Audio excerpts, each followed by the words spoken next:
welcome to this week's Real VR with Reapers VR.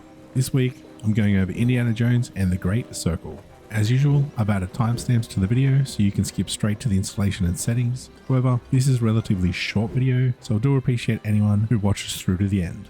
This game only came out around 2 months ago, and I'm glad I didn't have the time to play it until now. We are truly living in a wondrous time for VR, where modders are turning the best PC games into VR titles for us to play and enjoy.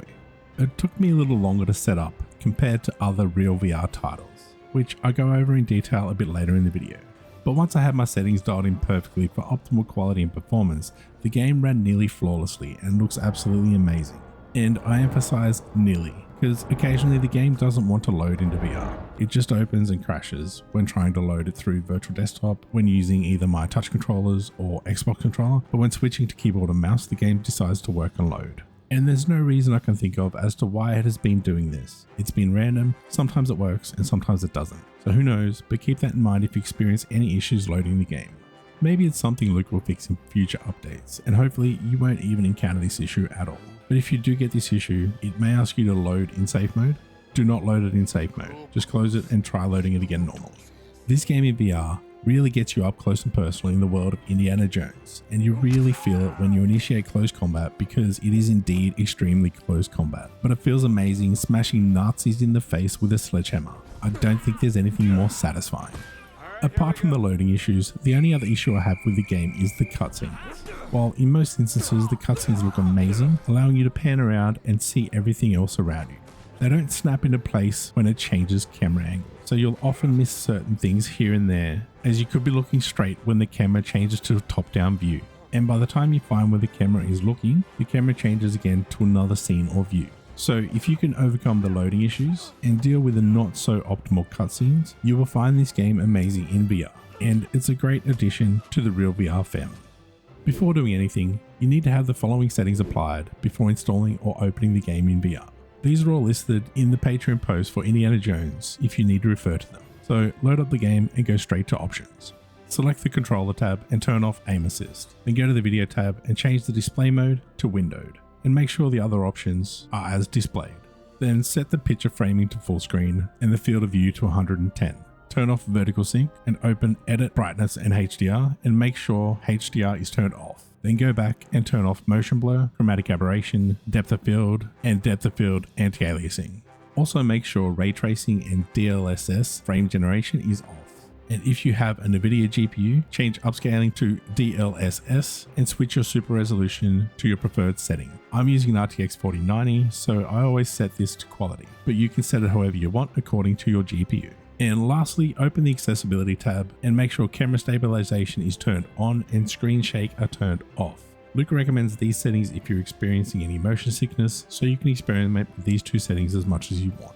In the graphics quality tab, it's recommended to start the game with the texture pool size on the lower end and then experiment with this setting once you're in VR. On Luke's Patreon page, you'll find the Where is my Fedora post with the updated mod to download. So go ahead and download that and save it anywhere on your computer. Once downloaded, you can extract the file in the same location. Once extracted, copy everything within that folder. Then open the installation folder of Indiana Jones. I'm using the Steam version. Right-click the game, go to Manage, then browse local files. The exe is in this folder, so you can just paste all the files you copied from the Luke Ross mod folder here. Before running the game, you'll need to run the real config file, which will prompt a notification pop up. Ignore that, click more info, and run anyway. The command console will open and install the mod automatically. Then press any key to close the console. Now you're ready to open the game in VR. Within Virtual Desktop, make sure you set the frames per second to 90 within both the settings and the streaming tab. This applies to whatever you're using to access your PC. With the game loaded, you'll get a real VR welcome message. Pressing pause break on your keyboard will open and close it. You'll need to change the target pixel per degree setting. Luke recommends between 15 and 25, depending on which GPU you have. The higher the setting, the higher amount of pixels, which means the image will be sharper, but will be more demanding than lower settings with less pixels. So this setting will be entirely up to you to play around with and find the perfect balance for your GPU. On my gaming OC 4090, I was able to push this to 28.6, which equates to 3840 by 3840 resolution, which leads to a pretty clear and crisp image. Once you move the slider and select the desired number, to save it, move down to where it says Adapt Resolution and hit the A button on your controller or left click with your mouse. And lastly, the graphics quality settings will depend on your GPU also. I'm able to run everything at maximum, but if you have issues with your performance with a lesser graphics card, then there's two settings you will want to play around with. These are the texture pool size and the texture anisotropic filtering quality settings. The texture pool size enables high resolution textures, but this setting is GPU RAM dependent, so you will need to play around with this to get it right for your specific card. The texture filtering quality seems to do the same thing as the RealVR pixel settings, so playing around with this setting may also help with performance. If you're not running an NVIDIA GPU, then you'll have to figure some of these settings out for yourself by experimenting to get the best quality versus performance ratio.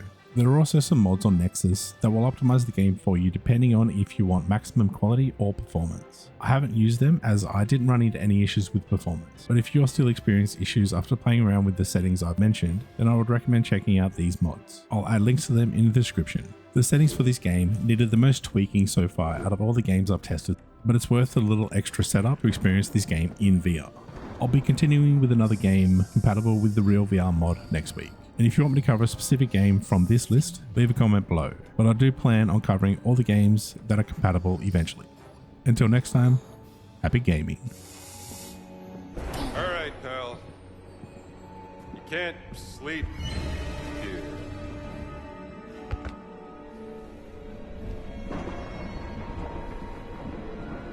Who the hell are you?